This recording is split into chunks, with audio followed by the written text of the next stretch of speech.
what it says. Halakhic divorce grounds according to Yeshua, because we are in Messianic Judaism. That's kind of what matters. That's where we have to kind of hedge, so to speak. And so we, of course, illuminate our understanding of divorce, marriage, remarriage, and the Torah with the sages and many other places that Yeshua is silent, but at the same time, he does have some things to say. Not all things. He doesn't talk about every single aspect of divorce, but nevertheless, this is one of those sections where you'll start to see that there's a difference from gospel to gospel to gospel on what he actually says. And so sometimes that can create confusion. Anybody, just as a little side note, anybody that says, if I ever hear a pontiff or a preacher or a rabbi get up and say, it's plain, it's easy, it's understandable, it's like, well, then why are there so many sects? And why are there so many religions that stem from the Bible? And why do you have a job if it's easy? There should be no clerics whatsoever if the Bible, why do you have jobs? It's like, oh, well, we've got to employ somebody. But let me see. I get up and I say it's easy, and then I talk for the next 2 hours. Yeah. It's easy. It's trying to explain how easy it is. So, yeah, exactly. So last week, I think I was kind of a little bit hasty to get through a certain part that was critical to your understanding. I think, Mike, you had a certain question about House Hillel and House Shammai and their grounds for divorce.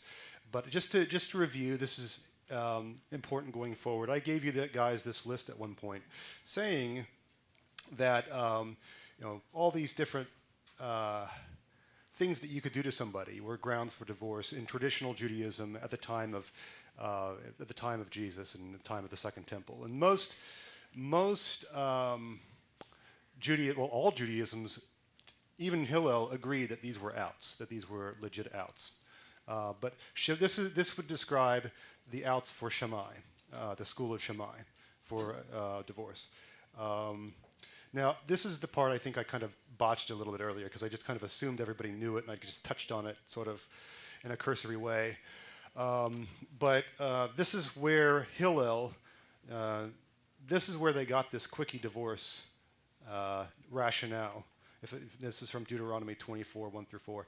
If a man marries a woman who becomes displeasing to him because he finds something indecent about her, and he writes her a get, gives it to her, yada, yada, yada, ervat davar. It's normally translated as, or it literally means the indecency of a matter. And that's the way that Yeshua and Shammai understood it. In other words, some kind of sexual indecency. Whereas Hillel said indecency or a matter. And so a matter means, well, anything. And so Hillel, what? Did somebody say something? Oh, sorry. So Hillel basically widened the purview of divorce to where indecency or anything. And she burns the toast. That's a matter, She spoils the dish. That's a matter.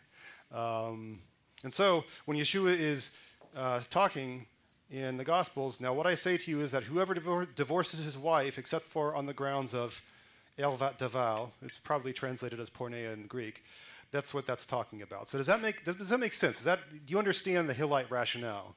The Hillelite rationale for quickie divorces, any cause divorces. Do you guys get it? Yes? Okay. All right. All right. Sometimes I go really fast. So this is kind of to clear the air. Like David Instone Brewer, he's the guy that wrote Marriage, Divorce, and Remarriage in the Bible. And he's been a lot of the core of my studies. I'm convinced that Yeshua agreed with the traditional biblical grounds for divorce in contrast to Hillel's any cause approach.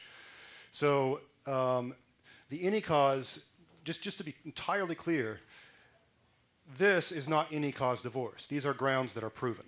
Okay, any cause is what you'd bring to a Hillel court, which would say, I don't have to prove anything. I'm just going to give her the dowry and have done with it, And so this is not any cause. These are causes. These are proven in court. So the master, I believe, would include not only adultery as traditionally interpreted, but also material neglect, sexual withholding, cruelty, public humiliation, emotional abuse and neglect, renunciation of faith, and perhaps others. And now I do this cautiously because the master doesn't really, there's a lot of stuff that the master doesn't really say, when he talks about divorce.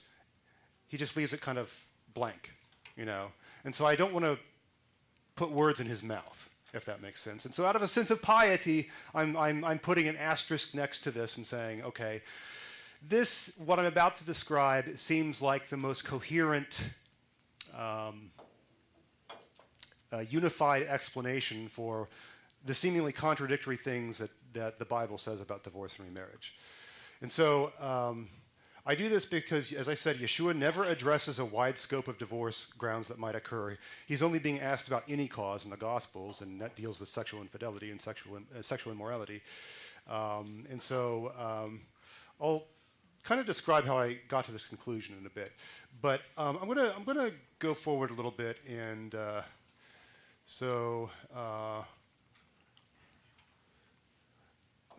we have these passages.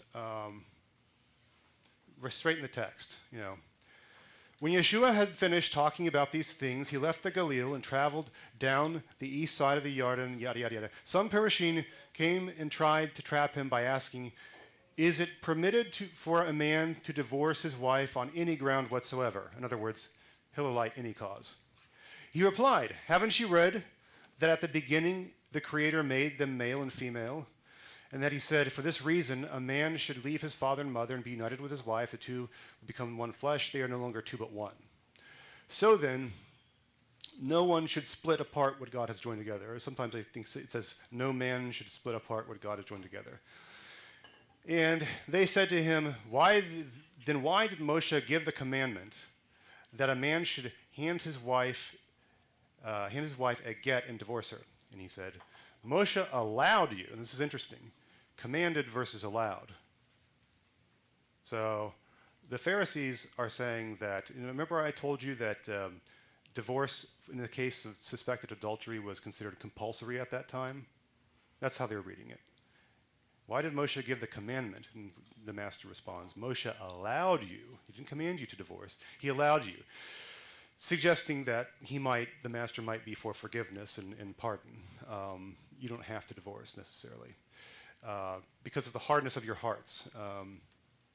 And that often talks about unrepentance in the Hebrew language. When somebody's heart is hardened, it's talking about they're dead set on a course, they've been warned, and they just continue going down this course. But that's not how it was in the beginning. And now what I say to you is that whoever divorces his wife, except for the ground of Elvat Daval, Porneia, Deuteronomy 24, and marries another woman, commits adultery. So that must mean that, okay, well, adultery is the only out, or sexual immorality rather, which is a broader term, is the only out. But then we have Paul saying abandonment is, in Corinthians, that's an out. So it's like, well, wait. This seems like an absolute statement. Maybe he's not talking about other grounds. He's talking specifically about any cause. The disciples said to him, now that these things if this is how things are between a husband and a wife, it would be better not to marry. He said to them, not everybody grasps this teaching, for only those for whom it is meant. For there are different reasons why men do not marry. Some because they were born without the desire, some because they have been castrated, some because they have renounced marriage for the sake of the kingdom of heaven. Whoever can grasp this, let them do so. Now, here is Mark. That was Matthew 19. Here's Mark. Then Yeshua left that place, went to the territory beyond the Jordan. Again, crowds gathered around him. And again, as usual, he taught them. Sorry. Some Parishim came up and tried to trap him, saying, does the Torah permit a man to divorce his wife? This is interesting. It's a difference. Is it permitted this is Matthew 19, is it permitted for a man to divorce his wife for any cause? But there's no mention of that here. Does the Torah permit a man to divorce his wife? So it's not talking about any cause. Question? Yeah. It's not the same question. It is the same question according to Brewer. Okay. Yeah. But it's a silly question when you think about it. Like, of course it does. Why would they ask him that? Does the Torah permit, or does the Torah say don't kill people? Well, yeah, of course. And the rabbis typically don't. They wouldn't come up and ask him something like that. But it's really strange. And he replied, what did Moshe command you? And they said, Moshe allowed, and you see this reversal here. I can try to explain this later. Commanded versus allowed. A man to hand his wife a get, and hard-heartedness, male and female at the beginning. For this reason, a man, blah, blah, blah. The two become one flesh. He's quoting the Septuagint there, adding the two that the Tanakh doesn't have. Thus, they are no longer two but one. So then, no man should break apart what God has joined together. When they were indoors once more, they asked him about this. He said, whoever divorces his wife and marries another commits adultery against his wife. That's it. There's no, in case of, ervat davar or indecency. And then, of course, you have Luke 10. It just touches on it. Every man who divorces his wife and marries another woman commits adultery. And a man who marries a woman divorced by her by her husband commits adultery. Just no qualification. Matthew 5 says, but I tell you, if anyone who divorces his wife except for sexual immorality makes her the victim of... So you can see that these verses are very, very discrepant. Any thoughts as to why? Elaborate your question. Any thoughts as to why those verses are very, very discrepant? I mean, like, you have inconsistencies. When the master is talking about divorce, he's talking about, he seems to hit on all the same subjects, but he does by omitting certain, like any cause, or sexual infidelity of some kind, or sexual immorality of some kind. So it varies from text to text. Why is that? Why could that be? Go ahead, Danny. Well, I would just say it's part of two different discussions. Just to assume that it's the same conversation is ridiculous. Uh-huh. I think it's a better question to ask, why are they asking this question? Yeah. Yeah. Like literally, what was going on in society that they would even need to ask this question? Well, yes, you have the Hillelite divorce that was all the rage. It was very avant-garde at the time. It was relatively novel and very controversial. It was the most popular at the time, too. Anybody else? Go ahead. I think in general, when we read the Gospels, we have to remember these are narratives, these are stories. Okay, these are stories that the storytellers tell us. These are not legal documents. These are not halakhic documents that list off long litany of commandments. These are teachings preserved in a form of a narrative and a story. And so sometimes authors take certain parts that they like to point out in a story, and other times they don't. So that these stories will differ because different people tell them for a different reason, and the memory is different, and maybe they're actually describing, say, different instances, but we don't know because we weren't there when that story was crafted. So Yeah. that explain it. If we went out on a trip and did something fun and spent a whole day doing something, and then I had you write, a memoir of what that day was like, and then I had another person write, I guarantee you they will hit some of the same points, but the way what they will remember, what they will tell me, it's going to be a little different. Their experiences will reshape what was going on. Yeah. Yeah. Go ahead. And to that point, the different authors of the Gospels, it's often been said that Matthew is the most Jewish. Yes, it is. And he's going to address more specifically the things that are written in Halakha as he did in this case. Even if it was the same question at the same occurrence, he's going to be more specific to the Torah, probably. I believe that between Mark and Matthew, it was actually the same question. It's just being written differently. So let's say, for example, I write down on a piece of paper some advice to my daughter, Luna. She's getting older. She's going off to college. I write her a letter, and it says, never give out your social security number. It's just a simple statement like that, Check my balance. Yeah. You remember that? Yeah, I remember that. I was there 10 years ago. So I write to Luna. I say, Luna, remember, never give out your social security number. Love you, and have fun at college. Drake. And so let's say 2,000 years from now, when on a skeleton or dust, some archaeologist comes by and pulls out this letter. One of the Homo sapiens from 2,000 years ago, during the 21st century when everything was messed up. What does he have to say about financial advice? And he says right here, Never give out your social security number. But, do you never give out your social security number? You better on your taxes, HR department, bank, whatever, right? So, when that future audience might read that and think that that's an absolute, that your social security number is just something that you never give out. It's just like this cagey thing, Whereas you, the listeners of today, would supply the qualifications as you're reading it, you see, because you know the context. And you would put in brackets next to it, except for at a bank or except for, taxes or whatever, right? And so, yeah, so maybe there's a bit of that too. So, so because of this discrepant view, there's, in the way it's written, there's two camps.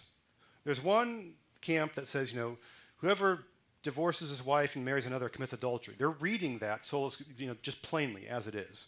And so they'll say, just full stop, there's no such thing as remarriage in the Bible.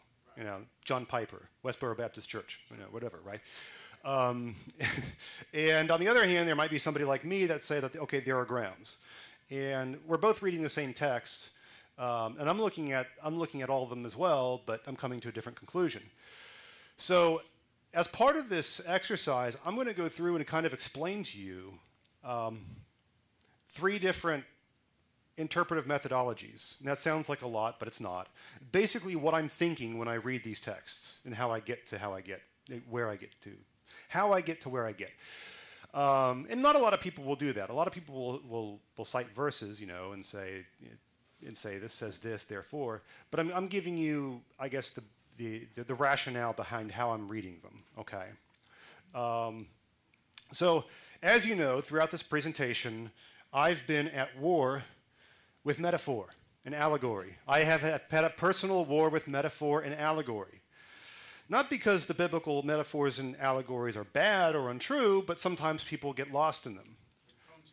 They're prone to abuse. That God ultimately is not a lion, he's not a father, he's not a king, he's not a husband, he's not your therapist, he's your God. And we don't even know what that is. And so, prophets employ imperfect poetry to grant us affordances, handholds, so to speak, in understanding God. They're not meant to be perfect. So there's this thing. Have you ever heard of negative theology or apophatic theology? You have. Anybody else? Okay. So let's say you describe God, and you say God is a gracious husband, like Song of Songs or something, or that you say that God is an eagle spreading his wings over the Israelite people. These are very specific positive descriptions of God, and they form vivid images, even though, again, God is not any one of those things. So, apophatic theology, or negative theology as it's sometimes called, this is the exact opposite of describing God. So, you would describe God by what he's not.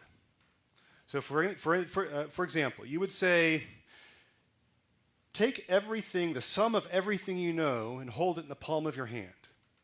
You'd say, God is everything outside of that. He's not that. So you're describing God by what he's not, So and the reason that is because you could say God is love, but we might have a very dim understanding of love as humans compared to God's love. And so we might be relegating him or shortchanging him. So, or God is justice, and we have a dim understanding of justice, and so we turn. Sometimes when we cover him in poetry and metaphor, we turn him into a thing. We turn God into a what. And that's a problem because you can measure and weigh and understand a what, and if you can measure and weigh and understand God, then he's not really worthy of your worship, is he? No. So, this is Maimonides. God's existence is absolute, and it includes no composition, and we comprehend only the fact that he exists, not his essence. Consequently, it is a false assumption to hold that he has any positive attribute. Hence, it is clear that he has no positive attribute. However, the negative attributes are necessary to direct the mind to the truth which we must believe. He's this to say that just to prove I'm not making anything up. I'm citing Christianity as well. Saint John Scotus of Erigena. Wait, no, I don't think he's a saint. 9th century theologian. And he goes so far as, he says this weird thing. He says, let's see. We do not know what God is. He himself does not know what he is because he is not anything. He is not any one thing, a created thing. He's not a finite thing.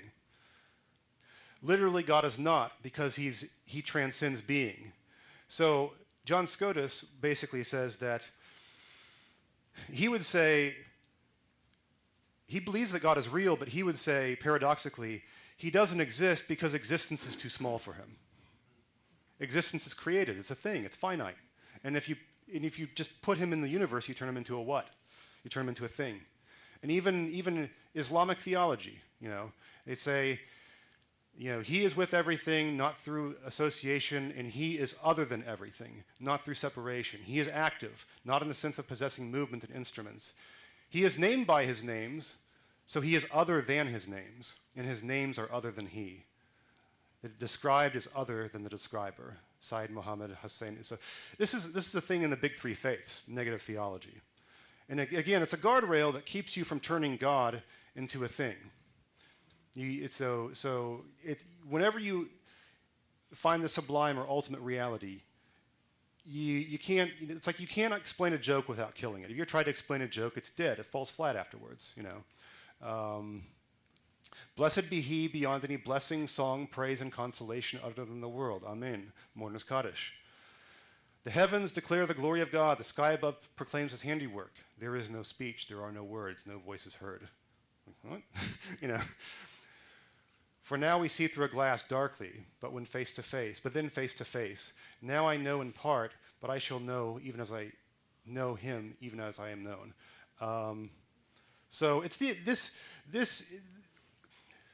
this goes, and this might seem like a tangent, but it's not, because this is how I'm going through, and I'm looking at how to interpret those passages that I showed you. Okay, and the limitations of analogy, the limitations of metaphor. So I've mentioned this. It's like, well, some syllogistic fallacies. God is married to Israel. Israel is a collective of many people. Ergo, God supports polygamy. No, you carry the metaphor too far. Drake is male. Drake is betrothed to the Messiah, another male. Ergo, it's a prohibited union. No, you carried the metaphor too far. Yeshua is called the morning star in Revelation. Hasatan is also called the morning star. Ergo, Yeshua is Hasatan. You carried the metaphor too far. You see? Now, so you're not trying to round off a metaphor. This is a funny story. This is a friend of mine. He used to come here. His name's Adam. And he's a quantitative analyst. He's a PhD in mathematics, and he is very socially ungainly. And we were at a Sukkot party years ago. And that's Luna, by the way. And so we were at a Sukkot party years ago, and we had some we had some outsiders, I'm going to say tourists, that were there, and from various churches, and they were just nice folks, and they were all gathered around the circle, and somebody decides that they're going to say what they're thankful for because Sukkot is similar to Thanksgiving, right? And so they go around the circle, and so you have all these really tidy, well put together Christians, and then you have Adam here, this hairy Bolshevik, right? No, you do, and he's at the very end, and so it gets to the penultimate person before Adam, and he says, "Well, I'm thankful for the wedding supper of the bride and the lamb," or something like that, and then it gets to Adam, and he's like, "Oh, I'm thankful for the wedding night of the bride and the lamb," and everybody looks at each other like, "Oh, he carried the metaphor too far." Is my point, and so. That's what happens sometimes, And so my point is, so you have apophatic theology or negative theology on this end. I have the dissolving line. You have metaphor, analogy, and poetic likeness over here with what the prophets use. For your maker is your husband. The Lord of hosts is his name. He's your husband. He's near to you. He's this definite, clear thing. But then, on the other hand, there's apophatic and negative theology. And it describes God by what he's not, It is he alone who has immortality and dwells in unapproachable light. whom no one has ever seen or can see. So that's why I have the dissolving line. It's like you have the definite thing, but the more you go this way, it's like Thanos, you know.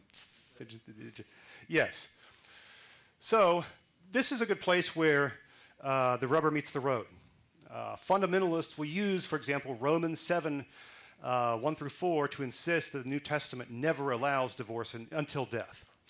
Do you not know, brothers and sisters, for I am speaking to those who know the law, that the law has authority over someone only as long as that person lives?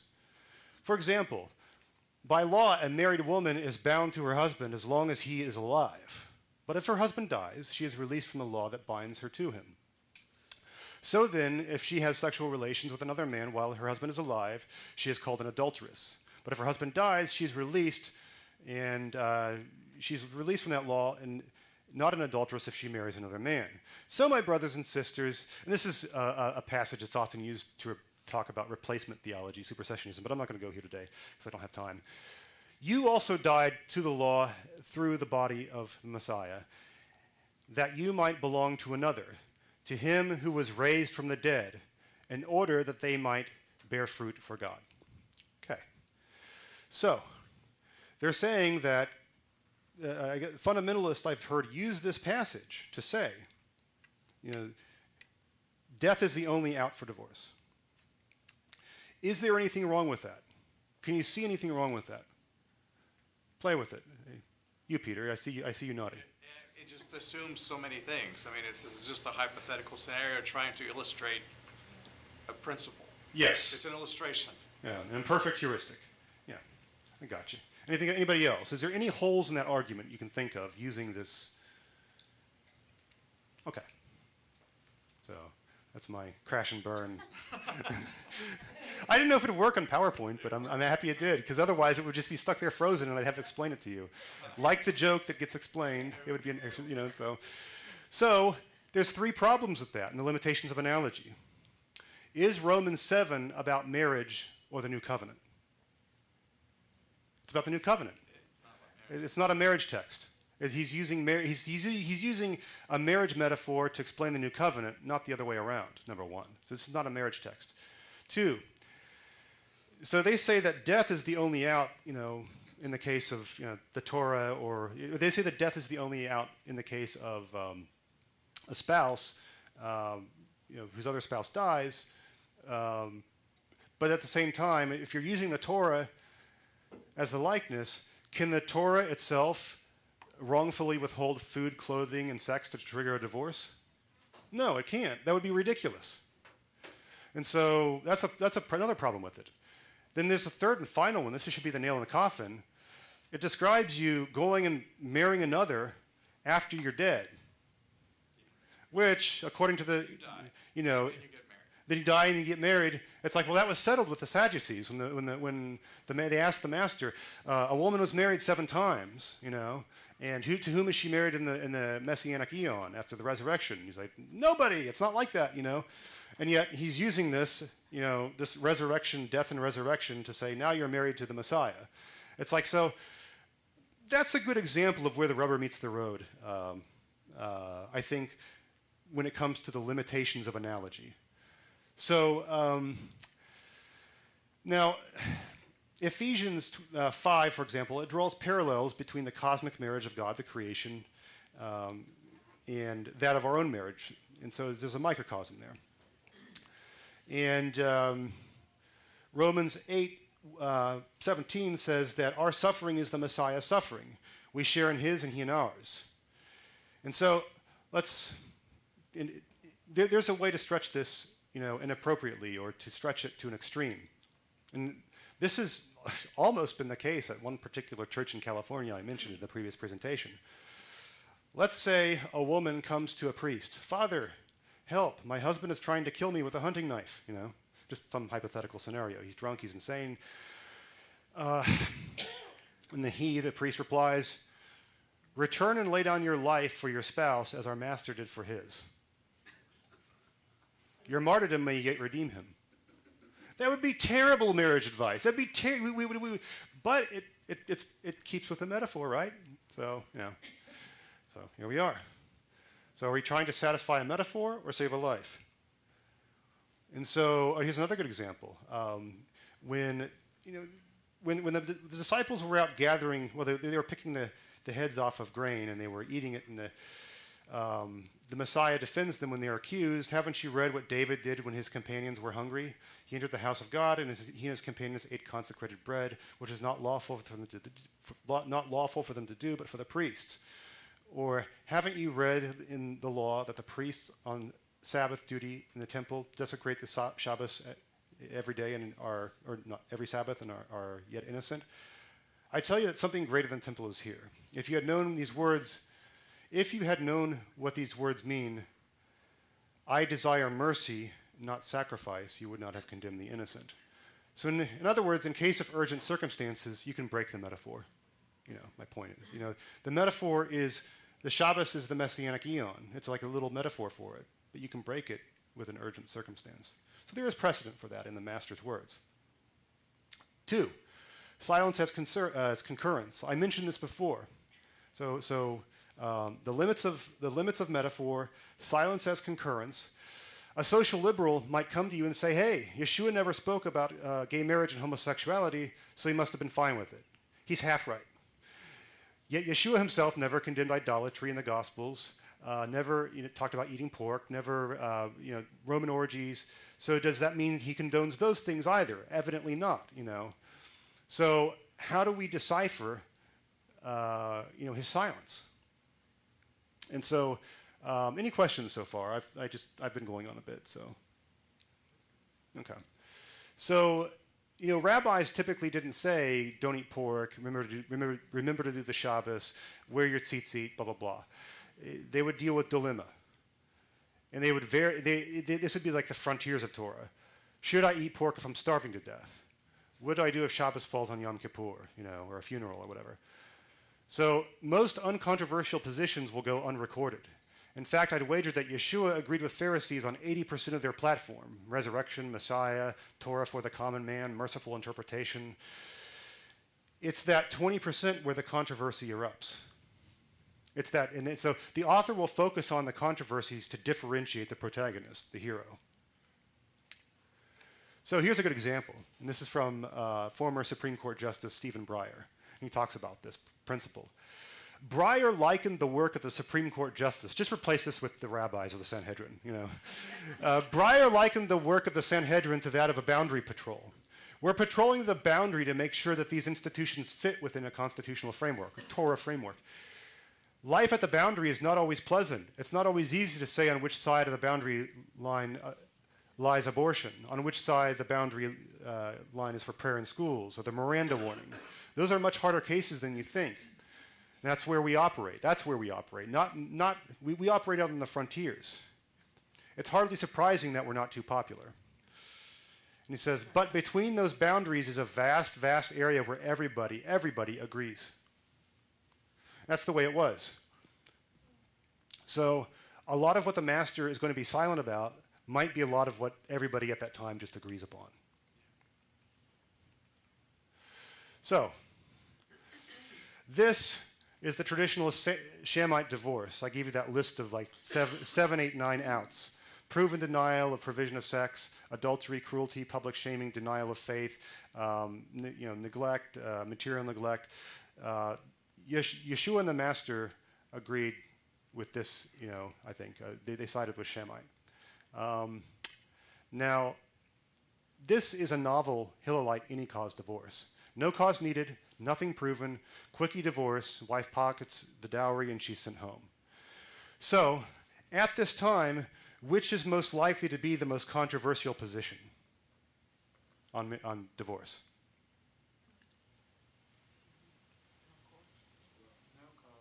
No cause divorce, any cause divorce. That's what's probably they're going to talk about. They're not going to even talk about this because literally every sect of Judaism that exists believes in those grounds, if that makes sense.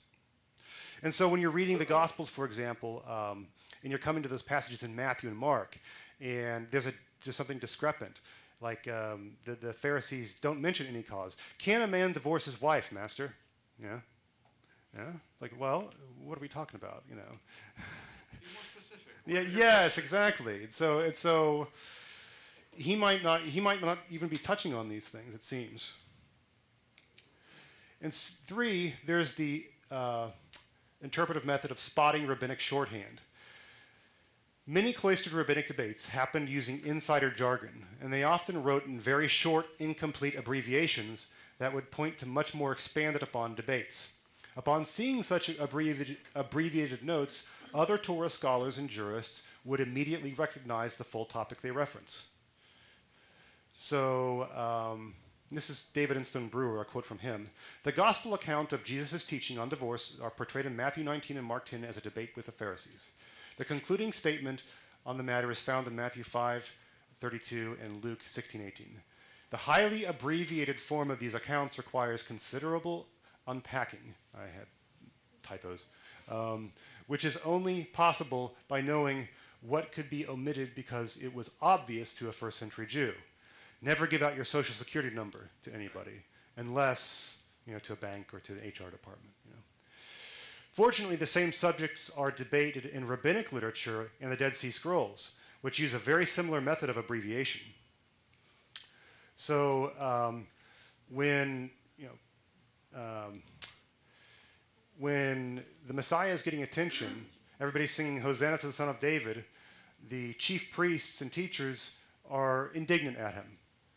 Do you not hear what these children are saying? They asked him. Yes, replied Yeshua. Have you not read? From the lips of children and infants, you, Lord, have called forth your praise. And he left them and went out of the city to Bethany, where he spent the night. Now the full verse in Psalms 8:2 is, through the praise of children and infants, you have established a stronghold against your enemies to silence the foe and the avenger. So he's actually kind of slapping them in the face and calling them a foe and avenger that will be silenced by this abbreviated remez. So we have some evidence. We have some recorded statements in rabbinic literature that Shammai makes against any cause divorce. We have the two of them becoming one flesh in the Septuagint. That's added to the Septuagint, that language, both added to Targum Yonatan. 2 children suffice for Moshe. And that's from Yevamot. And 2 of each animal on the ark, Qumran Damascus documents. And these are all documents that are opposing any cause divorce and polygamy. And so this leads a lot of people to conclude that there might have been, at that time, a very extended and vast proof against any cause divorce that Shemites and Yeshua and other people would use against it. It was either in written form or it was in oral form, but it might be an argument that was very, very expanded. So when the master, for example, is talking about 2 of them become one flesh when he's interviewed by the Pharisees, he might be citing some large corpus of polemics against any cause. So the master probably spoke in shorthand to the Pharisees on a lengthy subject, or he did go into detail, but the authors condensed it for readability. And then, as I said, his citing Gan Eden, 2 become one flesh, might have been citing a larger then contemporaneous polemic. So here's a good example, actually. This is a Shamite text. This is from Sifrei Deuteronomy 269 and Sotah 1:2.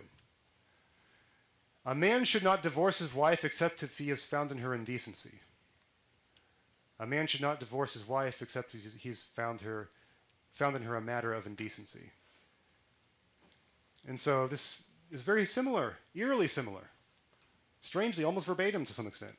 Not verbatim, but I tell you that anyone who divorces his wife except for sexual immorality, marries another woman, commits adultery. So, okay. But yet, we know, based upon the list of 8 or 9 outs that I supplied to you, that Shammai had more grounds for divorce. Because here he's only talking about any cause. You see? Questions so far? Well, I just had a comment, really, not a question, in regards to the way in which the master gets your wheels to turn in your brain so you can point it out to yourself. Yeah. And he does that frequently. I used to point out another area in the New Testament scripture where he would do this to my friends in Protestant churches when I would try to witness to them about the Sabbath. That he would, for instance, one time he was asked, what should I do to be saved? And he told him to follow the commandments. He asked him which one, and he begins to go through the last 6, which we know aren't as important as the first 4. Yeah. So are we to assume that the first 4 are not important? No. Yes, exactly. Because he didn't mention He it. didn't mention it. He abolished the 4. You know. Also, in the place of number 10, he says, and treat your neighbor as yourself, and leaves off covetousness. Right. Yes. And then later, and he does this on purpose because he knows people are going to write it down. Yeah. Right? And that we'll be studying it later. And so I just think that he does this, it's his way to not only just reveal to us things, but not to, in other words, heaven, the kingdom of heaven is so, its worth and value is so great, he doesn't want to just spell it out for you. It's, he's doing us a favor. It's a blessing for us to have to dig for these things. Yeah. And through that process uncover not only our Father's heart, but our value to him and the value of the kingdom as well. All those things become, through our labors of this type of thing, going through with a fine-tooth comb, to discover what truth is. Yeah. I think. So, and this is basically a follow-up on just what you said. So, here's what the text of Matthew 19 says. It kind of fills everything in. It says any cause and except for sexual indecency, So some Pharisees came to him in order to test him.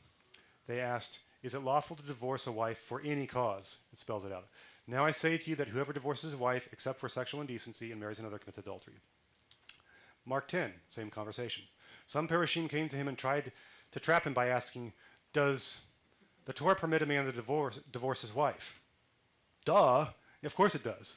And so a first century Jew would supply under any cause as they're reading it. They would think that. Whoever divorces his wife and marries another woman commits adultery against his wife. The first century Jew would supply except for ervat davar, indecency. See? And then they'd probably flank all this by saying grounds outside Deuteronomy 24, which is what the Hillelite divorce is based off of, like, neglect, cruelty, apostasy. They're not really even addressed here. And that's probably how they would fill in those texts, if that makes sense. So, in composing this very presentation, I had to make decisions about what to leave out. I had a lot more things I thought were cool, but I don't want to just drone on and maybe bore some of you. So there are some things, for example, everything that you guys, that I know that you guys know, I wouldn't mention. I'm not going to waste time telling you what you already know.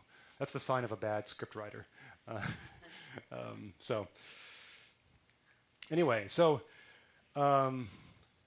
With that said, the limitations of analogy, silence as concurrence in rabbinic shorthand. That's how I get here. And then I'm going to go, next time, I'm going to go through the text, through the masters, all of his words, and I'm going to, it's a bold undertaking, but come up with a final thesis, a final unified thesis about what his stance is on marriage, divorce, and remarriage in the Bible. And maybe throw a dash of Paul in there too. Yeah. Now I'll have you know also that it's been very welcome to have all you guys raise your hands and give your input and everything. But because of that, I haven't really gotten to the end of my presentations, and so there's two things I try to do just as a matter of principle when I'm talking to an audience. One, I could get up here and say anything. And maybe not a lot of people will come and check my work, So I always flank everything with a bibliography, a works cited. And so I have on each of these about it's at the end. But I have on each of these presentations, I'll mention all the Bible verses, the Talmudic references, the articles on Jewish websites, David and Stone Brewer, any scholarly monographs, things of that nature. And so when a person like me, a really nerdy person, goes into deep dive about a topic that in a way that you probably have never heard before, I might be accused of, by an outside audience, of trying to mystify you and bamboozle you with smoke and mirrors and overall with my knowledge. And so the bibliography, and as well as me explaining not just my sources, but the methods I used to get there, which I think I did a decent job of explaining, it's just a matter of fidelity and transparency. So so that I guess I'll leave off for now. Did anybody have any questions? Oh, one final thing. This is actually very funny. I reached out to a bait den, several bait den across the United States. The bait den of Chicago, the bait den of New York, the bait den of California. All these different bait den, about a dozen of them. Because of their caseloads, I think they all just kind of flicked me away because this guy is just fishing for legal advice, you know. In a sense, I kind of was. Well, I mean, not for any one person, but just for, filling in the blanks. A lot of books will focus on the beauty of Jewish marriage, but not the legal mechanisms on which they stand. But I did finally a call back from, he has to be anonymous, but he's with a certain beit din, that's all I'm going to say. And we scheduled a 45-minute discussion. I paid him a small honorarium because, it isn't much, but it's just something you do for somebody's time. I think it's really important with either artists or scholars to always, support them whenever you can because their work isn't free. But he talked to me and filled in a lot of blanks, like 15 different questions. And he starts off and he's like, "All right, Mr. Dunaway, now I'm going to use halakhic terms that you might not understand. And so just stop me." And so he'd get to so now for the ketubah, I'm going to talk about the Tanaim. And oh, yeah, the conditions you mean. And he's like, "Yeah. How did you know that?" And so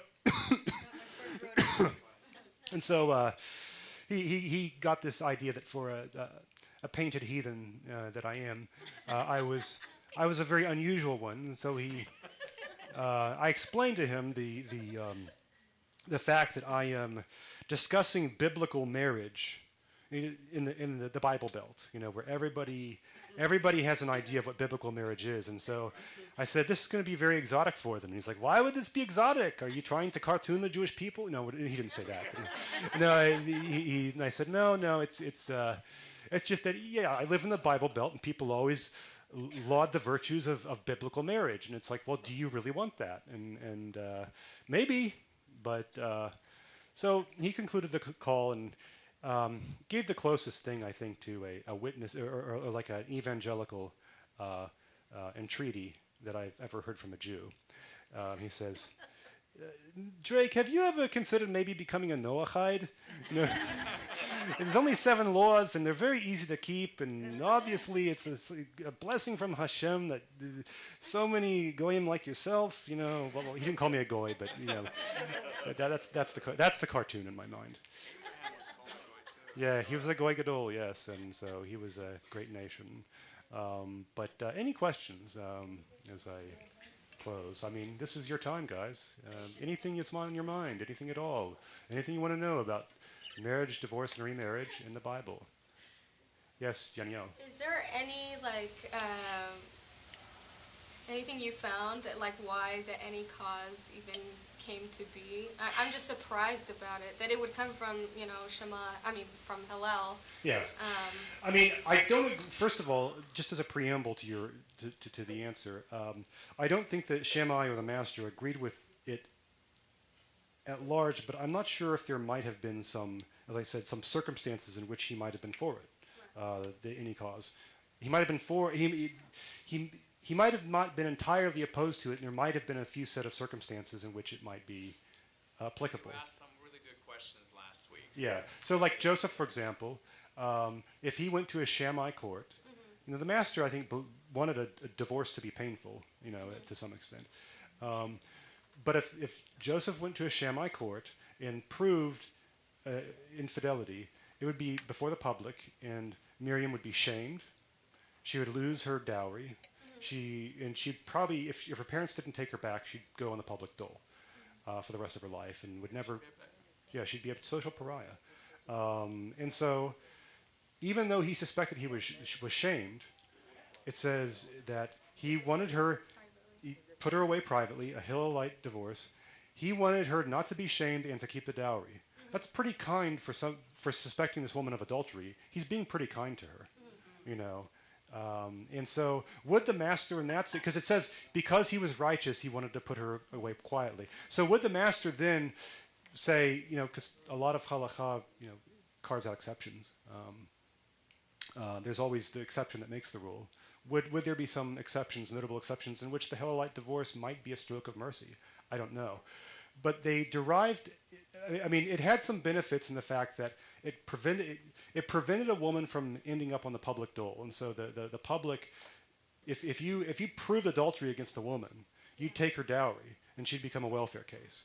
And the village didn't want to support this woman, so they would knuckle down on you to do the right thing and give her a quiet, any-cause divorce.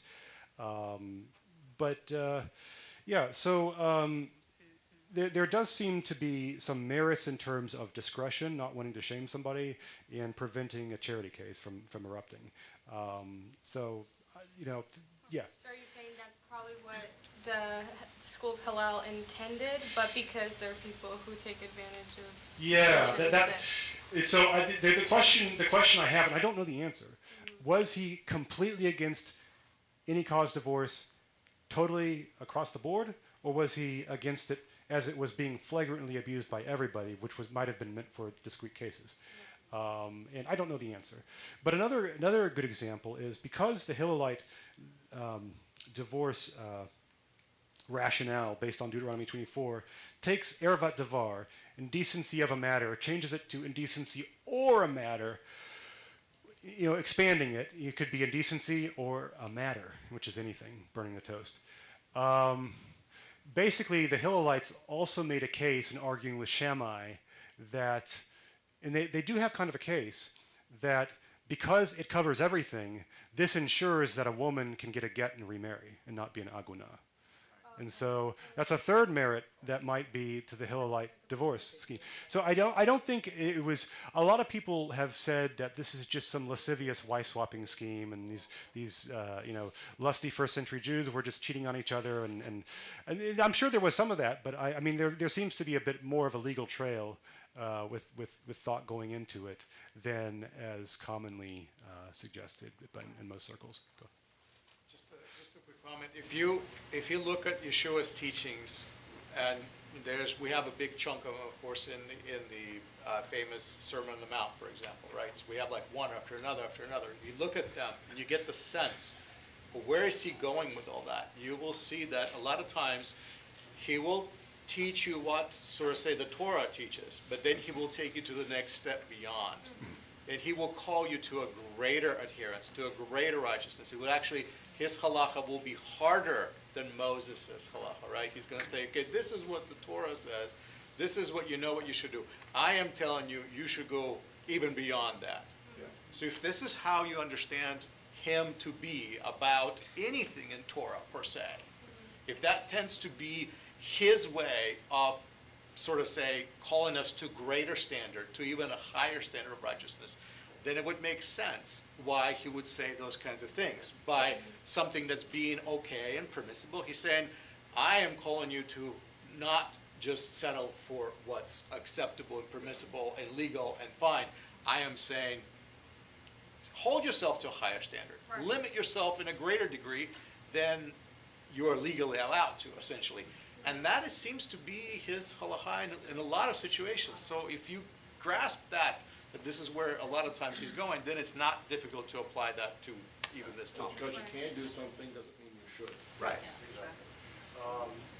So maybe, taking what you just said, Peter, in a situation where a man finds that his wife has done some indecency against him, Yeshua would say, like technically you can, but would be like technically you can get in any cause and save the woman the shame, but it would be better to stay with her because the heart, like it would be better to stay with her and just not So even do that. You basically have options, and you take it case by case, obviously, but you really have you have multiple actions in which you can still come out to be righteous. But the question is, how righteous are you, and how much Right. do you want this, to be for the honor of God? Let's say Right. things like that. Two things I wanted to point out also, this is from last week's presentation. I mentioned it, but just going into these verses, it bears repeating because at the time between Hillel and Shammai, the two great houses that preponderated Israel at that time, there was, as I said, like the full faith and credit clause in the Constitution. There was a mutual recognition of their divorces and remarriage declarations, so across the board. And this truce between the houses is what kept Israel from devolving into millions of adulteresses and mamzers and not knowing who's who overnight. And so that'll actually be very interesting in going forward with Matthew, the long form text of Matthew 19 and Mark 10, because Yeshua suggests some radical, as he said, not additions, but amplification of the Torah itself. I don't think that, when he says like it wasn't always so. It was like such and such in Gan Eden. That's not really an answer as to what you should do. It's not. It's pointing you towards an ideal. It's an ideal, but I never got a chance to ask this question. What would Adam and Eve's ketubah look like? Food and clothing? No, I can't offer you food and clothing. Is there a dowry? It's not a world of purchase. Is there anybody else with whom that could commit adultery? No. It would be a very spare ketubah. Yes. And Adam doesn't really live in the world of things. He doesn't. He doesn't live in the time. And so it's funny to me, and paradoxical to some extent, that at a marriage of any kind, you'll see, they'll quote Gan Eden and talk about the ideal of Gan Eden, but then they'll make vows. Right. Rich or poor, better, worse, sickness and health. Sickness, poor, worse. So one statement assumes a world within Eden, and one assumes a world outside of Eden, and they don't gel. That's life. Yeah, it's life. That's life. And so it's kind of like when you hear a politician say, I think one particular politician was getting called out for a crime in the states of his political party. And he responded with this kind of oily, unctuous response that you would expect a politician to make. So-and-so, you had all this crime in blue states, and he responds, listen, I don't want to be the president of red states or blue states. I want to be the president of all states. But it doesn't answer anything because you're going to have to go and pull the lever for it. So it's a bromide. It's something that. So people hearing the master say, talk about Gan Eden, it's like, all right, great. Now we've all gone home. That was a great sermon from the master. Well, we got this divorce case. Gan Eden. Wait, what do we do? It doesn't actually answer. So I think that what he was doing there, as I said before, there might have existed a long-form polemic, a very elaborate long-form rabbinic polemic against any cause, and part of that was citing the Gan Eden within that. And so by Remez, he's alluding to it, so to speak. There. That sermon is a lot longer. Yeah, and so to a much longer either written or oral sermon somewhere that was commonly used against the Hillelites. And so I wouldn't take that section as an answer to the question. I would say it's a direct